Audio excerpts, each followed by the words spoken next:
Welcome back. Whether it's regular immunization shots, your COVID or influenza, or an insulin shot for your child, tears and anxiety are not uncommon when that needle comes out. And so what can we do as parents to squash our child's fear of those needles? And I have Jana Heen here. She is a certified child life specialist at Sanford Health to join us today to give us a few tips. Thanks for joining us this morning, Jana. Yeah, thanks for having me. Yeah. So you have some experience with this and helping to help our kids calm in these moments. Yeah, definitely. Day in and day out with work, this is something that we deal with a lot, and me as a parent as well. Yeah. So, yeah, you know, the biggest thing too with kids, there's so much we could talk about on this subject, but I would say that, you know, preparation to start, you know, kids don't, sometimes we think that we don't want to tell kids too far in advance, you know, they're going to surprise them with it. Yeah, we need to know our kids. Some kids need that information in advance to be able to work through, answer those questions, or ask those questions that they need. Also, some kids maybe are the ones you just need to tell the morning of because they're going to be too anxious or lose sleep over it. But preparing them, letting them know this is a part of what we do to take care of ourselves, and even though it's a little hard, we're going to get through it together. So that preparation, don't surprise kids. You know, this is something we got to go do.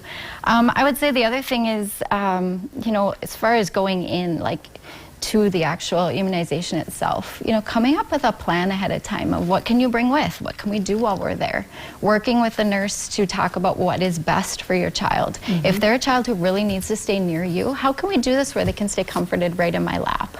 For sure.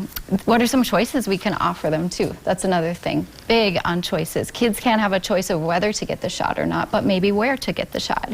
Do they want it in this leg or that leg? Do they want to watch or do they want to look away? Different things like that.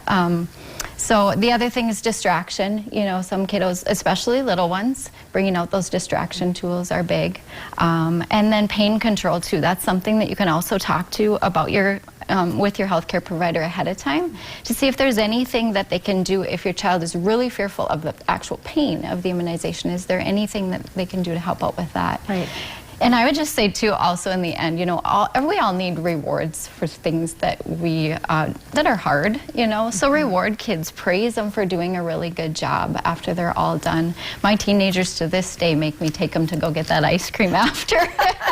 That's a great idea. It's a tradition we did, but even if it didn't go well, find something that did and praise them. You know, we were talking this morning amongst ourselves too, just sometimes or give them that Band-Aid or give them something, because sometimes it's, you know, it's a mental thing. Yeah. And kind of helping them process through that. But sometimes I would have assume that you should ask your doctor as far as giving them that pain relief medicine beforehand, because I assume that sometimes it's not always good to give them a Tylenol or ibuprofen beforehand. Yeah. So make sure you talk with your provider. Yeah. And numbing cream, is that something you can do at home beforehand? You know, sometimes that is. It's an option. Definitely talk with your healthcare provider, but there are some little tools like that out there too. There's also some things that the nurses have available right in the office. We have this little tool, he's called Buzzy. He's a little bee that makes our brain kind of stimulate and kind of tricks our brain into thinking that we're feeling him more than the shot itself. So there's some just little tools or tricks that we're starting to get into those offices to help kids through the actual poke itself.